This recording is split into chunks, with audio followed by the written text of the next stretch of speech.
एव विद्या द्रविणं त्वमेव सर्वं मम देव। श्रीहरिं परमानन्दमुपदेष्टारमीश्वरं व्यापकं सर्वलोकानां कारणं तं नमाम्यहम्। ॐ सन्नो मित्रः संवरुणः सन्नो भवत्वर्यमा सन्न इंद्रो। श्री सूतदेव जी की कथा इस प्रकार है। मिथिला नरेश महाराज बहुलाश्व भगवान के भक्त, अहंकारहीन तथा प्रजावत्सल थे। उसी नगर में सुतदेव नाम के भगवान के परम भक्त अकिंचन ब्राह्मण भी रहते थे। ब्राह्मण सुतदेव तथा राजा ब्राह्मण श्रुतदेव तथा राजा बहुलाश्वर पर कृपा करके उन्होंने दर्शन देने के लिए श्री द्वारकानाथ रथ पर बैठकर ऋषि मुनियों के साथ मिथिला पधारे। भगवान के आने का समाचार पाकर सभी नगरवासी नाना प्रकार के उपहार लेकर नगर से बाहर आए और उन्होंने भूमि पर लेटकर भगवान को प्रणाम किया। राजा बहुलाश्व तथा ब्राह्मण श्रुतदेव दोनों को ऐसा लगा कि भगवान मुझ पर ही कृपा करने पधारे हैं। अतएव दोनों के एक साथ भगवान को प्रणाम किया और फिर एक साथ हाथ जोड़कर अपने अपने घर पधारने की प्रार्थना की। सर्वज्ञ भगवान ने दोनों का भाव समझकर ऋषि मुनियों सहित 2 रूप धारण कर लिए। श्रुतदेव और बहुलाश्व दोनों के साथ वे उनके घर गए। प्रत्येक ने यही समझा कि भगवान मेरे ही घर पधारे हैं। श्रुतदेव भगवान की कृपा का अनुभव करके प्रेम में इतने तन्मय हो गए कि सब सुध बुध भूल गए। अपना दुपट्टा फहराते उड़ाते हुए भगवान के मंगलमय नामों का कीर्तन करके नाचने लगे। श्रुतदेव भक्ति के आवेश में आत्मविस्मृत हो गए थे। भगवान चुपचाप भक्त के इस भाव को देखकर प्रसन्न हो रहे थे।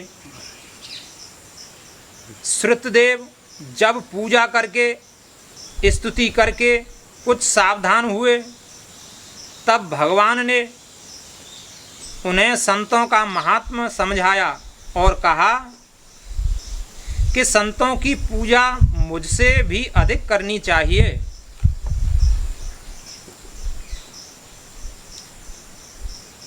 तब उन्होंने उसी श्रद्धा उसी सम्मान से प्रत्येक ऋषि का पूजन किया जिस प्रकार भगवान का पूजन किया था। बहुलाश्व तथा श्रुतदेव उन आनंद कंद मुकुंद का चिंतन करते हुए अंत में उनके धाम को प्राप्त हुए। श्री अंग जी पूरे जीवन जिसका जो चिंतन करता है ना, उसी को प्राप्त होता है। किसी ने अपने इष्ट का चिंतन किया है, ध्यान किया है, तो इष्ट का जो लोक है ना, उसी में जाना पड़ेगा। यम यम वापी स्मरण भावम त्यजन्ते ते कलेवरम तम तमैवैत कौन्तेय सदा तद्भाव भाविता। अपने भावों में ऐसा रमा लो उस परमात्मा को कि अन्य कुछ दृष्टिगोचर ही न हो। और जब शरीर छूटेगा ना तो वही सामने आपके आकर के खड़ा हो जाएगा और उसी लोग को जाना पड़ेगा। तो ये अभ्यास की बातें हैं।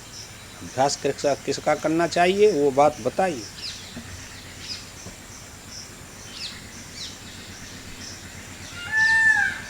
महाभागवत श्री ध्रुव जी के वंश में महर्षि अंग का प्रादुर्भाव हुआ था। पुत्र प्राप्ति की इच्छा से आपने पुत्रेष्ट यज्ञ किया। ऋत्विक जनों के सत प्रयत्न से यज्ञ पूर्ण हुआ। आहुति डालते ही अग्नि कुंड से एक दिव्य पुरुष स्वर्ण पात्र में सिद्ध खीर लिए प्रकट हुए। राजा ने उस चरु को अंजलि में लेकर स्वयं सूंघ कर प्रसन्नतापूर्वक अपनी पत्नी को दे दिया। रानी ने वह पुत्र प्रदायनी खीर खाकर गर्भ धारण किया और यथा समय वेन नामक एक पुत्र को जन्म दिया। राजा अंग की पत्नी सुनीता मृत्यु की कन्या थी। उससे जो बालक पैदा हुआ वह अपने नाना मृत्यु के गुण स्वभाव लक्षणों वाला हुआ। वैन की ऐसी दुष्ट प्रकृति देखकर महाराज अंग ने उसे बहुत प्रकार से समझाकर सुमार्ग पर लाने की चेष्टा की, परंतु सफल नहीं हुए। इससे उन्हें बड़ा ही दुख हुआ। राजा अंग का चित्त संसार से विरक्त हो गया और उनका मन भगवान में लग गया। वे चुपचाप रात्रि में घर से निकल गए और भगवत ध्यान में निमग्न हो गए। श्री मुचकुंद जी। सूर्यवंश में इक्ष्वाकु कुल बड़ा ही प्रसिद्ध है, जिसमें साक्षात परब्रह्म परमात्मा श्री राम रूप में अवतीर्ण हुए। इसी वंश में महाराज मानधाता जैसे महान प्रतापशाली राजा हुए। महाराज मुचकुंद उन्हीं मानधाता के पुत्र थे। ये संपूर्ण पृथ्वी के एकछत्र सम्राट थे। बल पराक्रम में ये इतने बड़े चढ़े थे कि पृथ्वी के राजाओं की तो बात ही क्या, देवराज इंद्र भी इनकी सहायता के लिए लालायित रहते थे।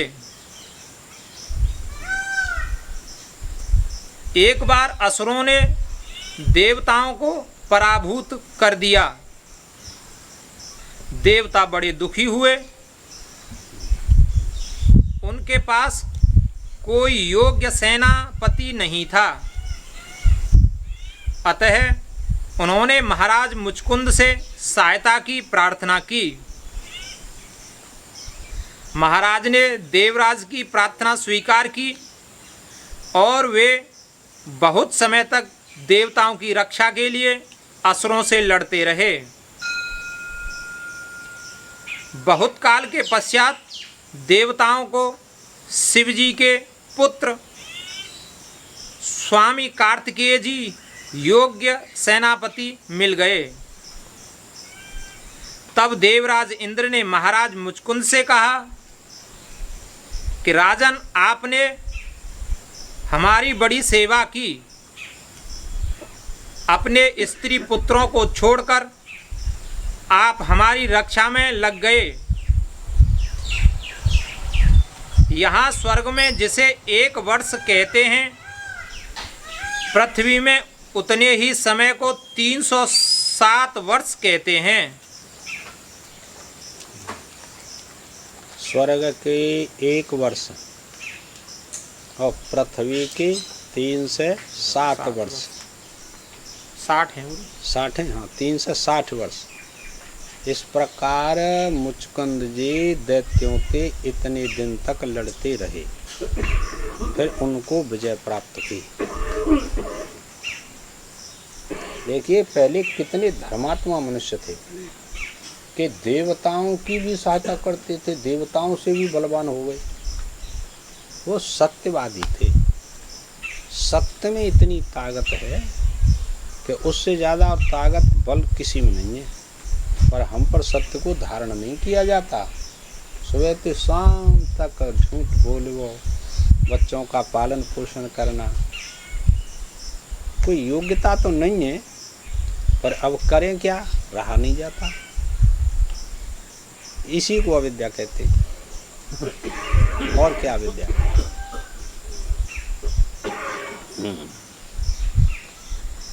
आप हमारे हजारों वर्षों से यहाँ हैं, अतः अब आपकी राजधानी का कहीं पता भी नहीं है। आपके परिवार वाले सब काल के गाल में चले गए। हाँ, तुम तो यहाँ लड़ते रही हो इतने दिन तक। मुचकुंद ते कह रहे हैं देवता, और तुम्हारा कुनवा गोता भाई बंधु वहाँ पृथ्वी पर कोई नहीं है। सब काल भक्षण कर गया, सबको काल खा गया।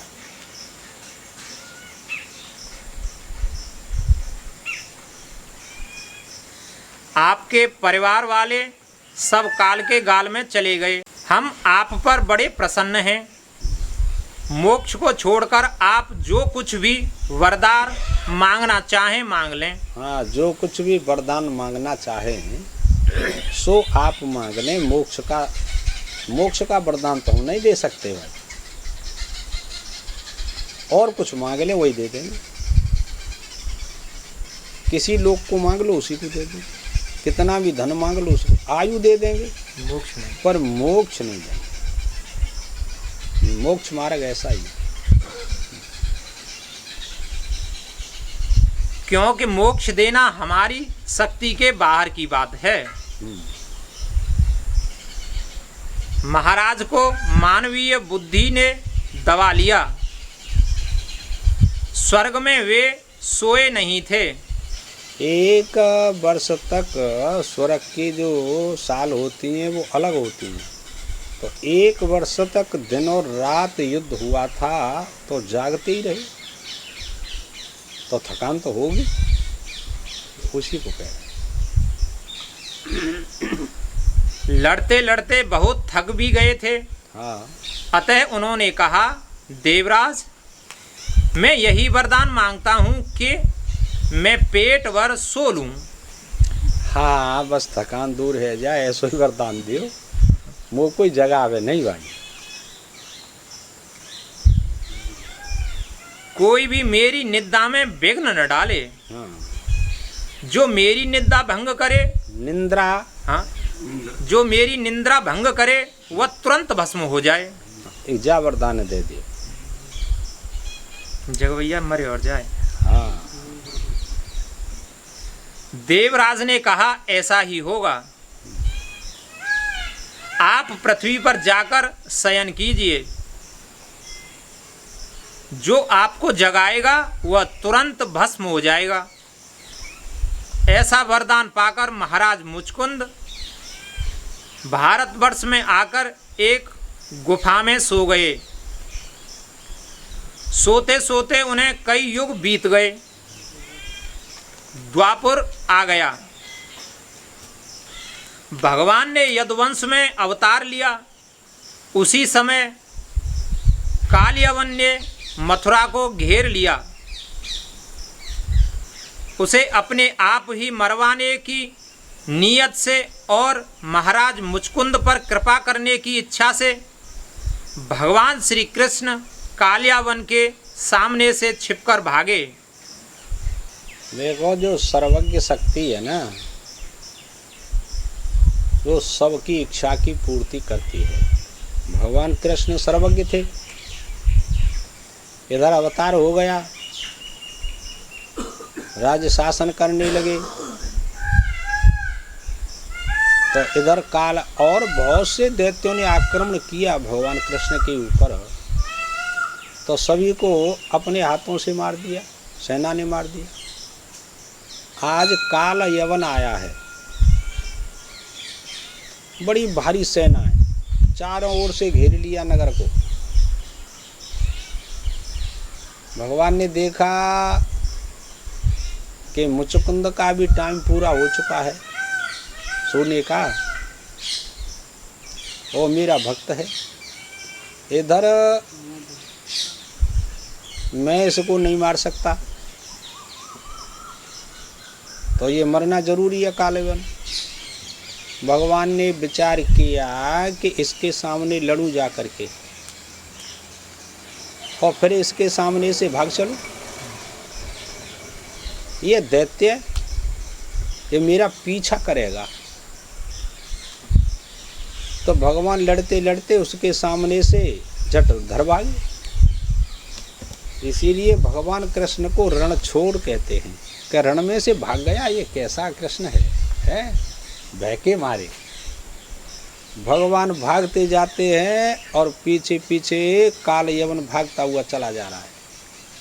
भगवान तो वही पहुँचे, वो तो सर्वज्ञ थे, उनको पता थी कि हिमालय की एक गुफा में और मुचकुंद महाराज सोए रहे हैं, देवताओं से युद्ध करके जिता करके। भगवान उस गुफा में प्रवेश किया और मुचकुंद के ऊपर अपना पीतांबर उड़ा दिया। वो तो सो रहे थे, उनको कोई पता नहीं। पीछे से कालयवन गया, तो उसने विचार किया कि देखो ये कितना बनावटी है कृष्ण, पीतांबर को ओढ़ करके और सो गया है अपने प्राण बचाने के लिए। अरे मेरे से कहीं प्राण बच सकते हैं अब? सो उसमें अपने चरणों का प्रहार किया। मुचकुंद महाराज जगे, जगते ही दृष्टि पड़ी, भस्म हो गया। काल यवन भस्म हो गया। इतने में ही देखा ये पीतांबर तो कन्हैया का है, पर हुआ कहाँ है? इतने में सामने आए, स्तुति की मुचकुंद ने, प्रभु आपने बड़ी कृपा की है, मुझको दर्शन दिया है। ये कथा है।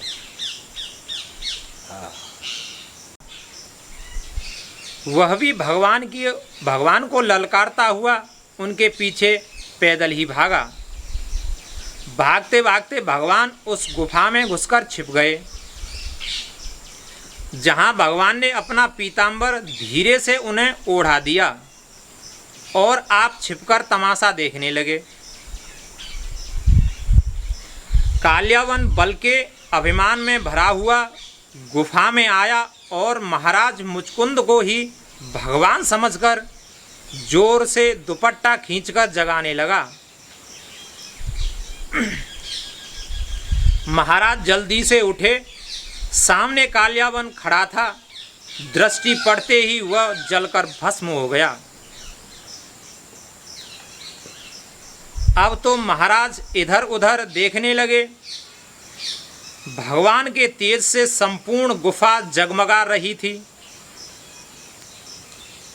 उन्होंने नवजल धरश्याम पीत कौशेयवासा वन माली को सामने मंद मंद मुस्काते हुए देखा। देखते ही समझ गए कि ये साक्षात परब्रह्म परमात्मा हैं। वे भगवान के चरणों पर लोटपोट हो गए। किंतु वे संसारी पदार्थों की निस्तारता समझ चुके थे। अतः संसार के पदार्थों में कोई सार नहीं है। अनुभूति कर ली उन्होंने। जो इस अनुभूति को कर लेता है कि संसार का कोई विषय सार से रहित है, कोई अनुभूति कर ले, तो उसने संसार का परीक्षण कर लिया, संसार का परीक्षा कर ली, तो वो सच्ची भक्ति करेगा। हमने संसार के पदार्थों का, संसार के विषयों का अभी अनुभव नहीं किया, हमने विवेक नहीं किया, विचार नहीं किया, परीक्षा नहीं की हमने संसार की अभी, कि ये संसार, संसार के पदार्थ ये सुखदायी है कि दुखदायी, यह परीक्षा आज तक नहीं हुई।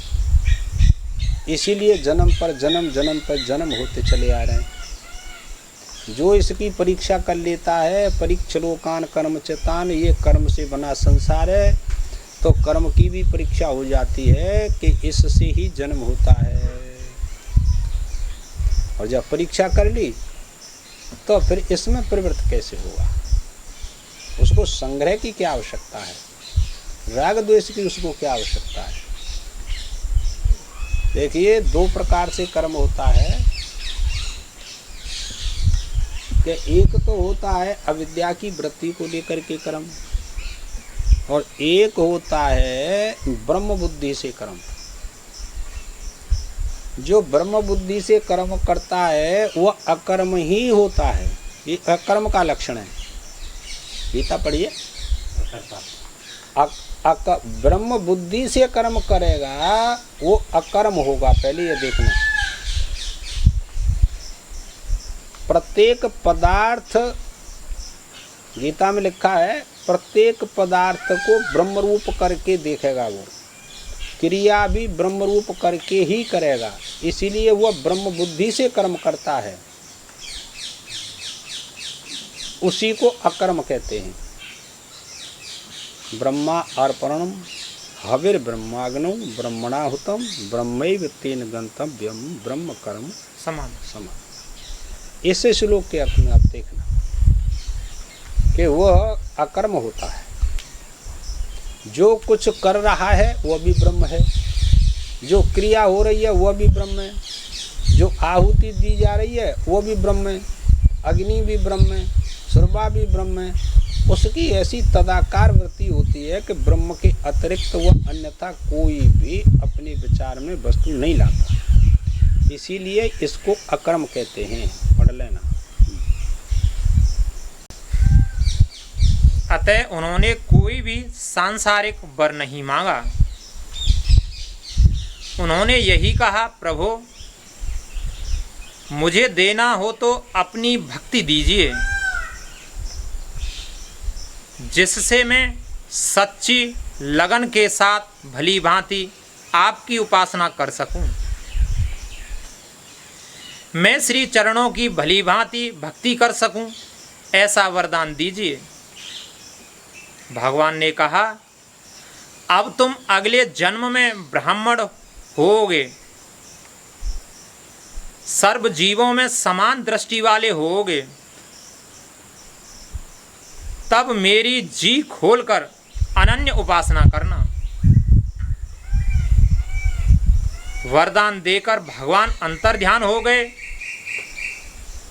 और महाराज मुचकुंद ब्राह्मण जन्म में उपासना करके अंत में प्रभु के साथ अनन्य भाव से मिल गए। श्री प्रियव्रत जी स्वयंभव मनु के पुत्र प्रियव्रत, जो जन्म से ही भगवान के परम भक्त थे, उन्हें भगवान के गुणगान और मंगल चरित्र श्रवण को छोड़कर कुछ भी अच्छा नहीं लगता था। देवर्षि नारद की कृपा से उन परम भागवत ने परमार्थ तत्व को जान लिया था। गंधमादन पर्वत पर रहकर वे निरंतर भगवान का चिंतन करते और नारद जी से भगवान की परम पावन लीला का श्रवण करते। जब मनु जी ब्रह्मसत्र की दीक्षा देने लगे तब उन्होंने प्रियव्रत को राज्य करने के लिए बुलाया, किंतु उनका चित्त भगवान वासुदेव में ही सब ओर से लगा था। अतएव उन्होंने राज्य संचालन अस्वीकार कर दिया। प्रियव्रत ने जब राज्य करना अस्वीकार कर दिया तब स्वयं भगवान ब्रह्म उन्हें समझाने के लिए ब्रह्मलोक से वहां पधारे। ऐसे ऐसे पुरुष हैं, समझ राज्य को भी स्वीकार नहीं किया कि हमको प्रभु राज नहीं चाहिए, और हमें न किसी चीज संपदा मिली गई हुआ के मारी जन का है रो। अब आप कोई और हो ही नहीं दुनिया में हमारे समान, और भक्ति करते हैं। काय की भक्ति है तुम बताओ? सारी संपदा प्रभु की दी हुई है, तुम अपनी मान करके ही तो अहंकार करता है जीवात्मा कि ये मेरी है, मैंने कमाई है। ये अज्ञान है, और अज्ञान क्या होता है? उन्होंने ब्रह्मा जी को प्रणाम करके उनका पूजन किया। ब्रह्मा जी की आज्ञा मानकर प्रियव्रत राजधानी में आए। उन्होंने राज्य और गृहस्थाश्रम स्वीकार किया। प्रजापति विश्वकर्मा की पुत्री बहिष्मति से उन्होंने विवाह किया। किसने? प्रियव्रत का विवाह बहिष्मति से हुआ, विश्वकर्मा की पुत्री। उनके 10 पुत्र और 1 कन्या हुई। प्रियव्रत संपूर्ण ब्रह्मांड के स्वामी थे। उन्हें यह अच्छा न लगा कि आधी पृथ्वी पर एक समय दिन और आधी पर रात्रि रहे। और देखो क्या विचार उत्पन्न हुआ। भक्ति के प्रभाव से विचार उत्पन्न होते हैं, स्वयं विचार नहीं होते ऐसे।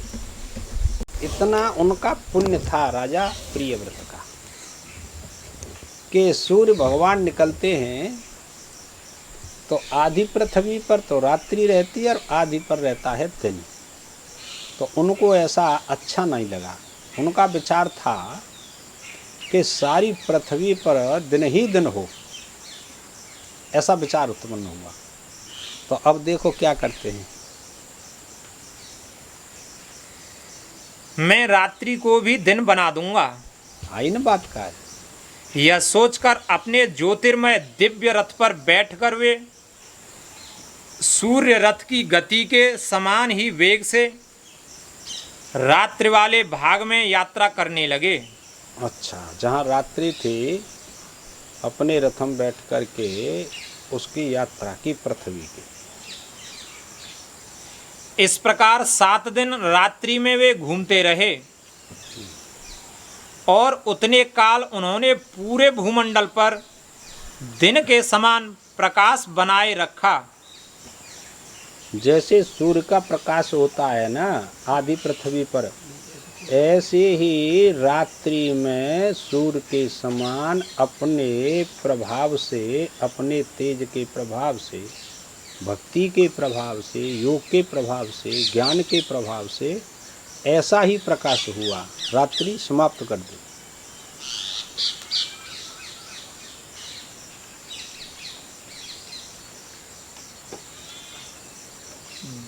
ब्रह्मा जी ने इस कार्य से उन्हें रोका। उनके रथ के पहियों से ही 7 समुद्र बन गए। हाँ, अभी समुद्र कहाँ से आई ये भी निर्णय हुआ कि उनका जो रथ चला था तो वो 7 समुद्र हो गए। 7 परिक्रमा की अंधकार में तो 7 समुद्र बन गए। उन समुद्रों से घिरे एक एक द्वीप का अधिपति उन्होंने अपने एक एक पुत्र को बनाया। अग्निंद्र, हाँ अग्निंद्र, इध्यपज्य, यज्ञबाहु, हरिण्यरेता, घृतपृष्ठ, मेधातिथि और वीतहोत्र, ये उनके 7 पुत्र क्रमशः जम्बूद्वीप, प्लक्षद्वीप, सालमले द्वीप, कुशद्वीप, क्रौंचद्वीप, शाकद्वीप तथा पुष्कर द्वीप के स्वामी हुए। कवि महावीर और सवन, ये 3 पुत्र आजन्म ब्रह्मचारी और आत्मवेत्ता थे। वे परमहंस हो गए।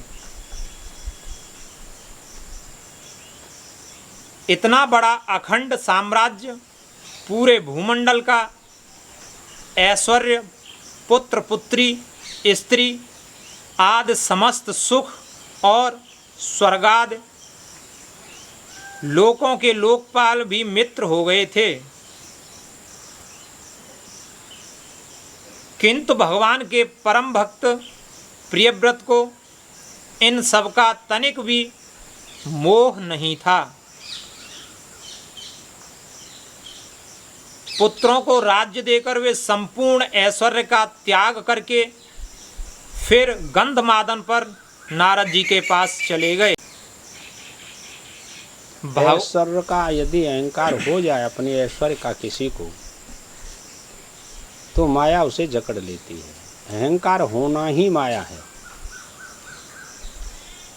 ऐश्वर्य का तो त्याग करना ही पड़ेगा। जब भगवान की शरण में जा रहे हैं तो तुम्हारा ऐश्वर्य क्या है? भगवान ने गीता में ये बात लिखी और समझदारी के लिए, भोगेश्वर प्रसक्ता नाम तया अपहृत चेतसाम व्यवसात्मका बुद्धि समाधो न विधीयते। कौन सा श्लोक है? 44वां श्लोक है, दूसरे अध्याय का। भोग और ऐश्वर्य यानी भोगों का ऐश्वर्य जिसकी बुद्धि में है, वो कहते हैं कि ऐसे पुरुष के लिए संसार जो है, हाँ जाइए,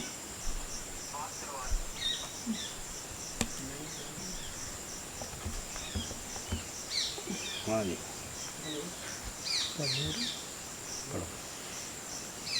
चलो कौन है मत जानते। भगवान का निरंतर चिंतन करना उन्होंने अपना एकमात्र व्रत बना लिया। निरंतर चिंतन करना। अनन्यास चिंतयन्तो माम ये जना पर्युपासते तेषां नित्याभियुक्तानां योगक्षेमं वहाम्यहम्।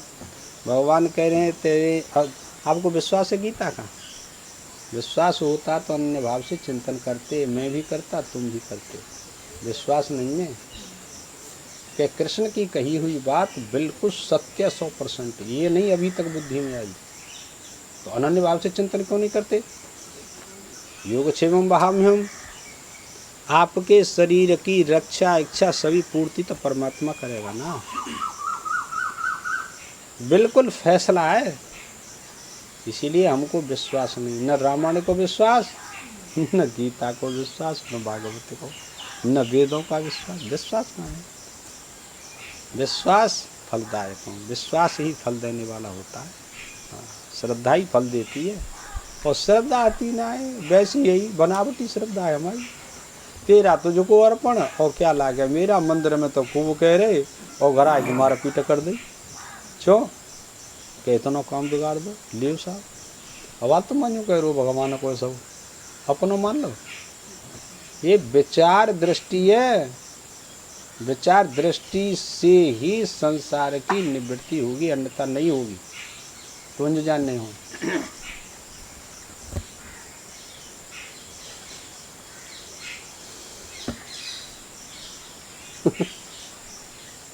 7 दिन बैठे है गई भूखे, 7 दिन नदी के किनारे पे।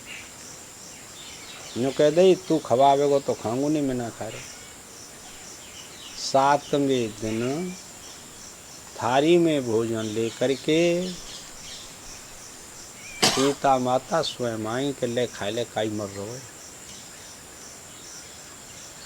इसको कहते हैं विश्वास, इसको कहते हैं श्रद्धा। अभी की बात है। ऐसा जब तक विश्वास नहीं होता तब तक संसार छूटता नहीं।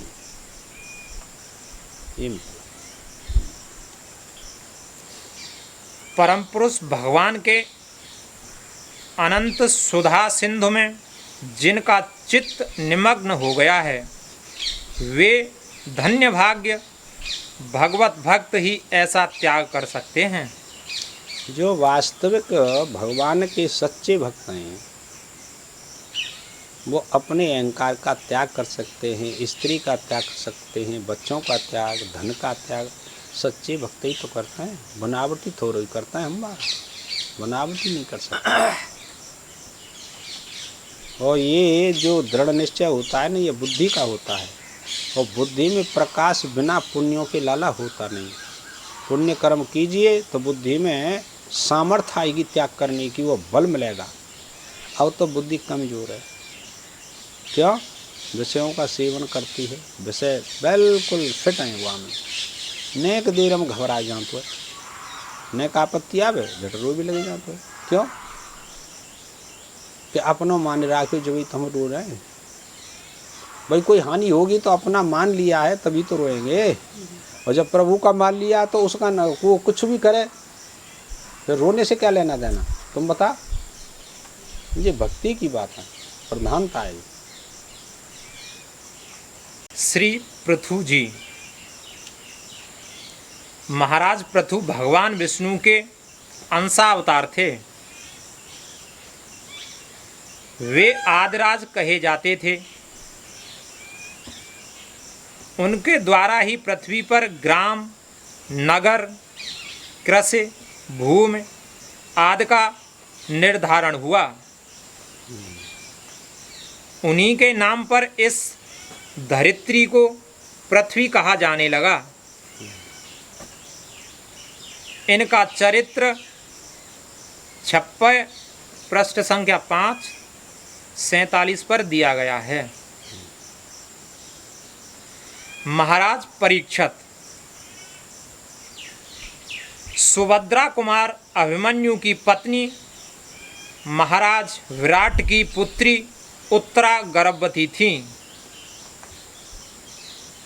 उनके उदर में कौरव एवं पांडवों का एकमात्र वंशधर था। अश्वस्थामा ने उस पर गर्भस्थ बालक का विनाश करने के लिए ब्रह्मास्त्र का प्रयोग किया। भय विह्वल उत्तरा भगवान श्री कृष्ण की शरण में गईं। भगवान ने उसे अभयदान दिया और बालक की रक्षा के लिए वे सूक्ष्म रूप से उत्तरा के गर्भ में स्वयं पहुंच गए। गर्भस्थ शिशु ने देखा कि एक प्रचंड तेज चारों ओर से समुद्र की भांति उमड़ता हुआ उसे भस्म करने आ रहा है। उसी समय बालक ने अंगूठे के बराबर ज्योतिर्मय भगवान को अपने पास देखा। देखिए, जब अश्वस्थामा ने ब्रह्मास्त्र छोड़ा उत्तरा के गर्भ को नष्ट करने के लिए, उत्तरा ने देखा यह अग्निबाण है,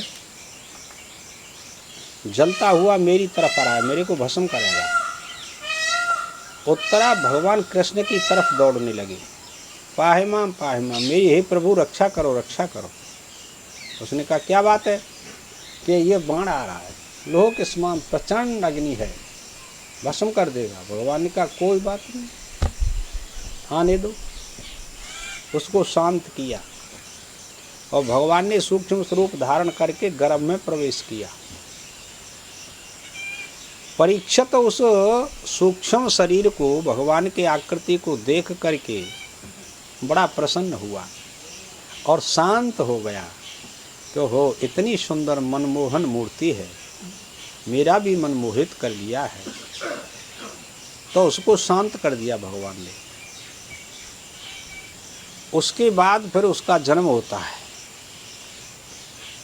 अब बालक जन्म लेते ही जो परीक्षित था ना, वो किसी से अपने नेत्र नहीं मिलाता, वो सबकी तरफ देखता है और विचार करता है कि मैंने जिस पुरुष को गर्भ में देखा था, दर्शन किया था, वह पुरुष यहाँ पर कोई दिखाई नहीं देता,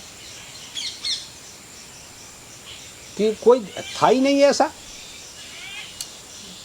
उसका मन एकाग्र हो गया था गर्भ अवस्था में, और उसकी रक्षा किसने की? भगवान कृष्ण ने की।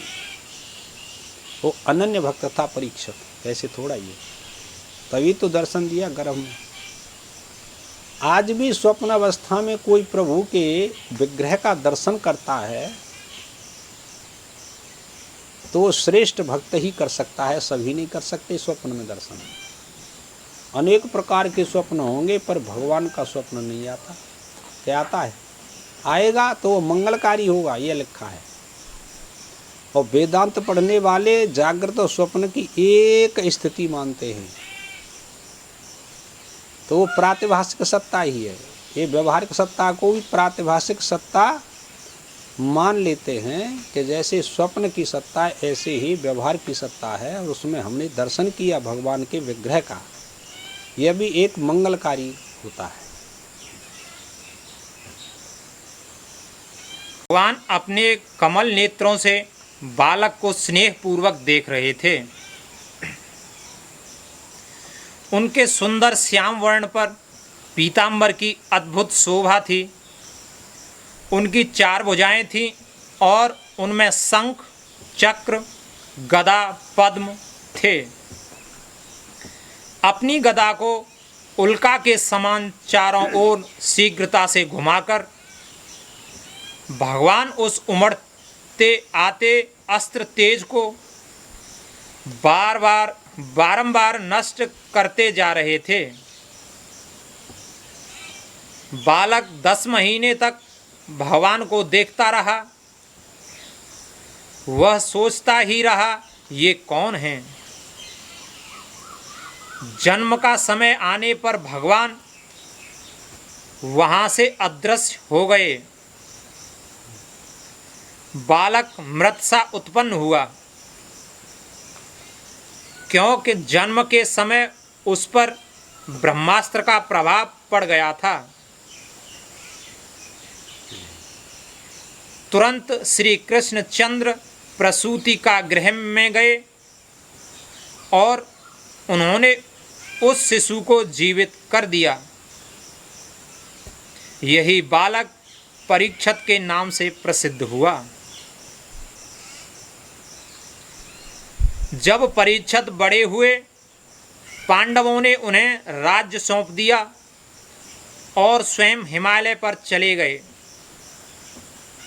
प्रतापी एवं धर्मात्मा परीक्षित ने राज्य में पूरी सुव्यवस्था स्थापित की।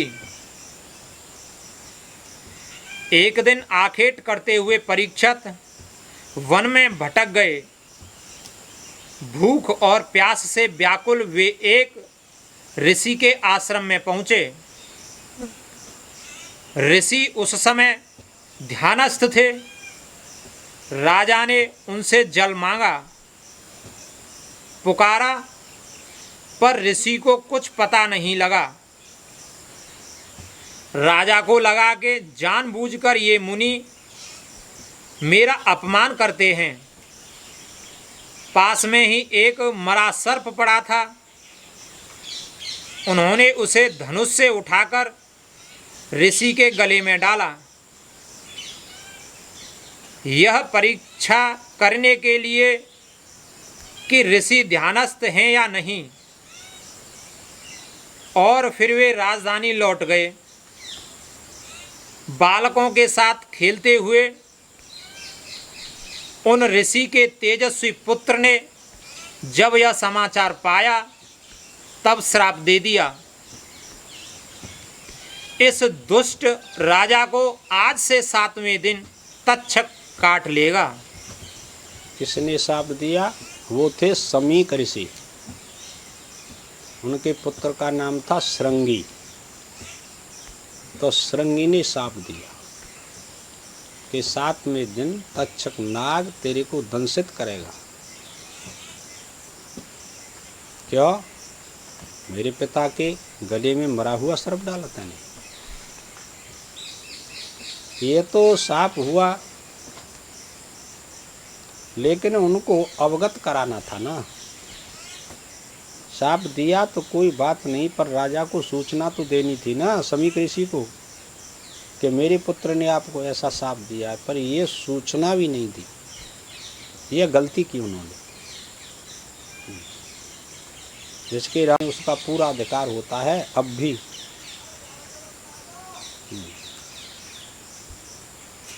उस समय परीक्षित भीमसेन द्वारा विजित मगधराज जरासंध का स्वर्ण मुकुट सिर पर धारण किए थे। पांडवों ने जरासंध का वध करके उसका राज्य लिया था, तो उसके मुकुट को ला करके अपने यहाँ रख दिया था महलों में। तो वो तो सभी चले गए हिमालय में, वो तो कथा अलग है। लेकिन आज राजा परीक्षित ने विचार किया कि हमारे बाबा परबाबा क्या रख करके छोड़ गए हैं। देखा उसको खोल करके तो मुकुट था। उस मुकुट को, जरासंध के मुकुट को राजा परीक्षित बांध करके शिकार खेलने गया था। वो कहते हैं कि वो कैसा मुकुट था, जरासंध कैसा था, पापी था। इसीलिए मुकुट को पहनने से उसकी बुद्धि में और पाप बैठ गया। इसीलिए ऋषि के गले में उन्होंने सर्प मरा हुआ डाल दिया। तो देखिए, खाने का भोजन भी ऐसा ही होता है, उसमें भी दोष होते हैं। 3 दोष होते हैं भोजन में, बताया था। जाति का दोष होता है, और चांडाल बेईमानी का कमाया हुआ न हो, और उच्छिष्ट न भी हो। ये 3 प्रकार के दोष भोजन में होते हैं। तो विचार करके देखना चाहिए। तो उसको तो केवल मुकुट पहनने से ही बुद्धि में परिवर्तित हो गया। तो ऐसा ही है ये संसार। बड़ी सावधानी बरतनी पड़ती है। जो भगवान के भक्त हैं वो भूखा रहना पसंद करते हैं, पर निंदनीय भोजन करना पसंद नहीं करते, याद रखना। उसमें कल का वास हो गया था, इसलिए उनसे यह अकर्मणीय कृत्य हो गया था। घर पहुंचकर मुकुट उतारने पर परीक्षित को स्मरण आया कि मुझसे आज बहुत बड़ा अपराध हो गया। वे पश्चाताप कर ही रहे थे, इतने में श्राप की बात का उन्हें पता लगा। इससे राजा को तनिक भी दुख नहीं हुआ। अपने राजा को साप से कोई दुख तो नहीं माना कि कर्म किया है तो उसका फल मेरे को भोगना पड़ेगा। अपने पुत्र जन्मेजय को राज्य देकर वे गंगा तट पर जा बैठे। कहाँ था वो स्थान? के शुक्रताल, गंगा के किनारे पर शुक्रताल स्थान है। आज भी वहाँ कथा हुआ करती है। वहाँ गए सब राज शासन को छोड़ करके। अब उनकी विवेक की प्रधानता और वैराग्य की प्रधानता हुई चित्त में कि 7वें दिन जब शरीर छूटना ही है, मरना ही है, तो फिर इस राज शासन से मेरा क्या प्रयोजन, विषयों के उपभोग से मेरे को क्या प्रयोजन। और दूसरी दृष्टि से देखें तो 7 दिन में ही सबकी मृत्यु हो जाती है, जितने संसार के जीव हैं। 7 दिन के बाद दूसरा दिन बदल जाता है कि नहीं? तो 7 दिन में सबको मरना है, ऐसा विचार, ऐसा विवेक सबके हृदय में उत्पन्न होना चाहिए। सो ऐसा उत्पन्न नहीं होता, इसीलिए हम परेशान हैं, इसीलिए दुख भोगते रहते हैं, इसीलिए भजन तो नहीं करते ना, और कोई बात नहीं। 7 दिनों तक उन्होंने निर्जल व्रत का निश्चय किया कि जब मरना ही है तो प्रभु के चरणों में अपने मन को समर्पित कर दो, अपने अहंकार को समर्पित कर दो, जिससे मेरा कल्याण हो जाएगा। वो अपना काम करेगा, और मैं अपना काम करूं। सांप खाली नहीं जाता। उस समय बहुत से ऋषि मुनि आए। परीक्षित ने कहा, ऋषिगण, मुझे साप मिला है, यह तो मुझ पर भगवान की कृपा ही हुई। हाँ, कृपा हुई है। हे ऋषियों, मेरे को साप दिया है श्रृंगी ऋषि ने, तो ये भगवान की कृपा है। पर मैं आपसे प्रार्थना करता हूँ, परीक्षित कहते हैं, कि कोई ऐसा उपाय बताओ जिसके द्वारा मेरा कल्याण हो, मेरी सद्गति हो। ऐसा कोई उपाय बताइए मेरे को। सभी ऋषि मुनियों ने अपना अपना जैसा उनका विज्ञान था, ज्ञान था, सभी ने बताया कि अब 7 दिन हैं, ये 7 दिन में कोई ऐसी युक्ति हो, कोई ऐसा साधन हो जिससे कि मैं कल्याण को प्राप्त हो जाऊं। लेकिन कोई भी इसको बताने में समर्थ नहीं हुआ। तो अब क्या हुआ, तो देखो अब सुखदेव जी आएंगे। हाँ, मैं विषय भोगों में आसक्त हो रहा था। हाँ, हाँ, दयामय भगवान ने श्राप के बहाने मुझे उनसे अलग कर दिया। भगवान की दया होती है तब साप मिला है मुझको, के भोगान भुक्ता मय में भुक्ता। आए थे भोगों को भोगने के लिए, पर भोगों ने हमको भोग लिया। भोग ज्यों क्यों त्यों बने रहे और हम संसार से लाला विदा होकर के चल दिए। परीक्षित वही कहता है कि मैं भोगों में आसक्त था, प्रभु का ज्ञान भक्ति योग कुछ नहीं करता था। पर भगवान ने कहा कि ये धर्मात्मा है, इसको इधर करो, साफ दिलवा दिया। अब मैं भगवान की शरण में आया हूँ। भगवान ने बड़ी कृपा की है, कितना विवेक विचार श्रेष्ठ है। तो सब छोड़ दिया, गंगा के किनारे पर आकर के विराजमान हुए कि अब कल्याण करना ही है। स्त्री पुत्र धन सबकी आसक्ति छोड़ी कि नहीं। कल ये बात आई थी कि जंगल में रहने वाला, भजन करने वाला सत्वगुणी प्रधान होता है और घर में रहने वाला रजोगुणी प्रधान। ये सारी व्यवस्था कल बताई थी आप लोगों को, है ना। पिताजी कह रहे कितना यूँ कह रहे कि जो संत क्रोधी ज़्यादा रहते हैं उनकी शरण में तो जरूरी जाना चाहिए, वो जन कब कृपा कर दें। हाँ, ऐसा वो बात यही। यह तो मुझ पर भगवान की कृपा ही हुई है। मैं विषय भोगों में आसक्त हो रहा था। दयामय भगवान ने श्राप के बहाने मुझे उनसे अलग कर दिया। अब आप मुझे भगवान का पावन चरित्र सुनाइए। उसी समय वहां घूमते हुए श्री सुखदेव जी पहुंच गए। परीक्षित ने उनका पूजन किया। उनके पूछने पर सुखदेव जी ने 7 दिनों में उन्हें पूरे श्रीमद् भागवत का उपदेश दिया। 7 दिन 7 रात नित्य कथा चलती ही रही। सुखदेव जी की अवस्था 16 साल की थी, सांवरा शरीर था। बैठ गए, वीतरागी थे सुखदेव जी, कोई सामान्य नहीं थे ये सुखदेव। वीतराग मतलब बीत गया है राग भय क्रोध, जिसका श्लोक नहीं याद तेरे को। वीतराग भय क्रोधा मनमया माम उपाश्रिता बहु ज्ञान तपसा पूता मदभाव मागता।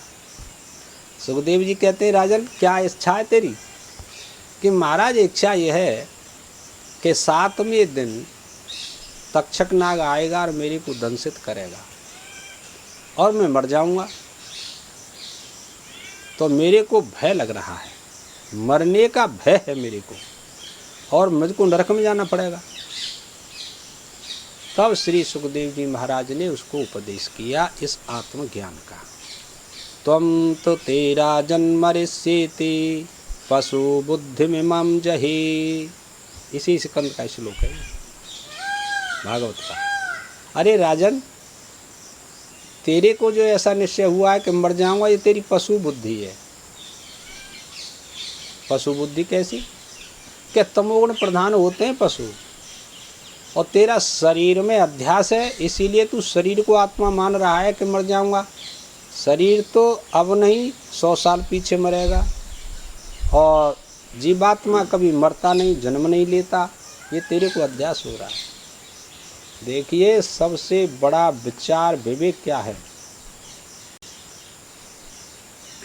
कि जड़ चेतन का जो अध्यास है, ये सबसे बड़ा विचार है। इस पर कोई दृष्टि डालेगा। संसार से छूटने के लिए जड़ के धर्मों का चेतन में कैसे आरोप हो सकता है? अब ये वेदांत की प्रक्रिया है। समान स्वभाव वाले पदार्थों में तो भ्रांति हो सकती है, अध्यास हो सकता है, लेकिन विषम स्वभाव वाले पदार्थों में कैसे अध्यास होगा? सभी नहीं इसको जान सकते। आपने दिन रात वेदांत पढ़ा है, कितनी वर्ष हो गया, पर अभी ये बुद्धि में फिट नहीं हुई बात। जब स्वरूप अध्यास होता है किसी को, ज्ञान का अध्यास होता है किसी को, समझे, तब संसर्ग अध्यास होता है। संसर्ग अध्यास होने से फिर धर्माध्यास होता है, तब परेशानी खड़ी होती है। ये मूल बातें हैं, सब कैसे समझ लेंगे? और जब तक अध्यास की निवृत्ति नहीं होगी, तब तक जन्म मरण सभी का होता रहेगा। कि अध्यास कैसा है, कहाँ से आया, कैसे इसकी निवृत्ति करें? यह तो आचार्यवान पुरुष हो गया। पहले इन भक्तियों के ऊपर अपनी दृष्टि रखो, ईमानदारी से भक्ति करो, जप करो, ध्यान करो, कीर्तन करो, यज्ञ करो, दान करो। ये आप लोगों में यह भीतर घुसती नहीं बातें, तो फिर कल्याण कहाँ? अंतःकरण की शुद्धि मात्र के लिए पहले आपको भगवान का भजन करना पड़ेगा। वो अभी निष्काम भाव से करना पड़ेगा, ऐसे नहीं। तब ये बातें समझ में आएंगी कि ये वास्तविक अध्यास भ्रांति है क्या वस्तु। सबको स्वरूप अध्यास है, मैं मर जाऊंगा स्वरूप अध्यास है, और वो एक ही होता है। फिर उससे धर्माध्यास अनेक हो जाते हैं।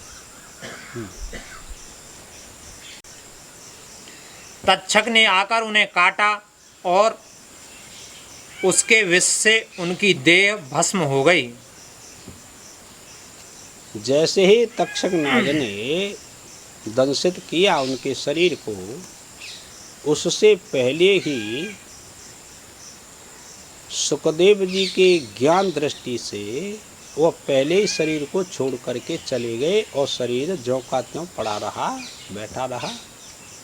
सुखदेव जी ने यह भी कहा भागवत में इसमें कि जब तक मैं यहाँ हूँ इस गद्दी पर और मेरी दृष्टि तेरे ऊपर है, तब तक ये तक्षक नाग आ नहीं सकता। क्यों? इसीलिए कि मेरी दृष्टि पड़ते ही उसके ऊपर उसका जो विष है वो अमृत में परिणत हो जाएगा, तेरे को दंशित नहीं करेगा। समझे? ये आत्मदृष्टि एक ऐसी दृष्टि है, थोड़ी सी यदि किसी में आ जाए एक क्षण के लिए तो वो कृतकृत्य हो जाता है, ऐसे नहीं समझना। उसकी परीक्षा ली थी, किसकी? कि ये दंशित करने के लिए राजा परीक्षित को जा रहा है, इसकी परीक्षा करो। समझे? तो गैल में ही रास्ते में एक ब्राह्मण का रूप धारण करके धनवंतर जी आ गए। उन्होंने कहा कहाँ जा रहा है? कि मैं राजा परीक्षित को दंशित करूँगा। अच्छा, वो तो राजा है कि साप है उसके लिए? हमारी समझ में नहीं आता कि तू दंशित करेगा और उसको, उसके शरीर को मार देगा। तो पहले परीक्षा करो। उन्होंने कहा देख, ये बट का वृक्ष है, तू पहले इसको दंशित कर और हम इसको जीवित करेंगे। हम भी तो वहीं जा रहे हैं और हम राजा को जीवित कर देंगे, तू दंशित करना, हम जीवित कर देंगे। समझना, वो ब्राह्मण थे ना, उसने कहा तुम जीवित नहीं कर सकते, मैं दंशित करूंगा, मेरे में इतना विषय है कि कोई उसको बचाने वाला पैदा नहीं दुनिया में। ब्राह्मण देवता ने कहा कि अच्छा तू दंशित कर, तो जड़ में दंशित किया उस वृक्ष को, तो धीरे धीरे धीरे धीरे क्या हुआ कि वो वृक्ष जल करके भस्मीभूत हो गया। तक्षक कहता है अब इसको जीवित कर दो, कि अभी ले। बस उसकी खाक को एकत्रित किया और मंत्र बोलते हुए चले गए, छींटा मारते हुए चले गए उस खाक पर।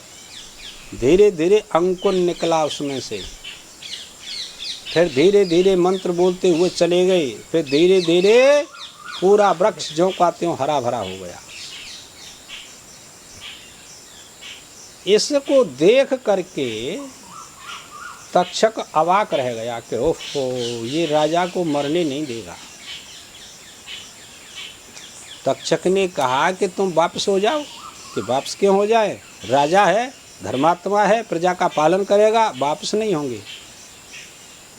अब देखो क्या होता है। उसने कहा महाराज राजा क्या देगा आपको, कि धन देगा, बस। अब न जाने कितना दे, थोड़ा दे, बहुत दे, ये तो नहीं कह सकते तुम, कि हाँ ये तो मैं नहीं कह सकता, कि तो मैं तुमको पहले ही दिए देता हूँ। अपनी माया से तक्षक ने टनाटन अशरफियों की वर्षा की कि ये जितना चाहिए उतना ले जाइए आप लोग, पर वापस चले जाओ।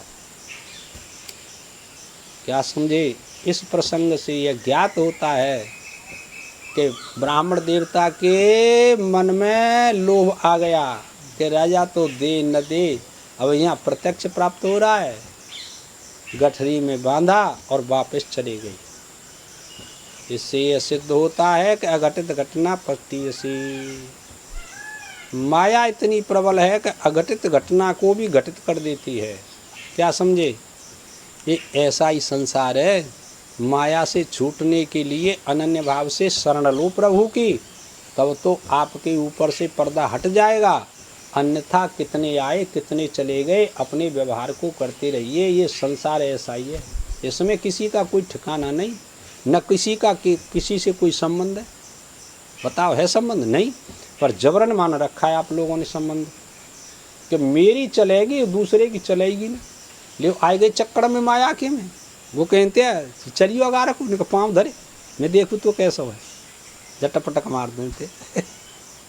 हाँ टाइम है बोला ला है वो। हाँ श्री सद्गुरुदेव भगवान की जय। ओम पूर्णमदः पूर्णमिदं पूर्णात् पूर्णमुदच्यते पूर्णस्य पूर्णमादाय पूर्णमेवावशिष्यते। ओम शांति शांति शांति।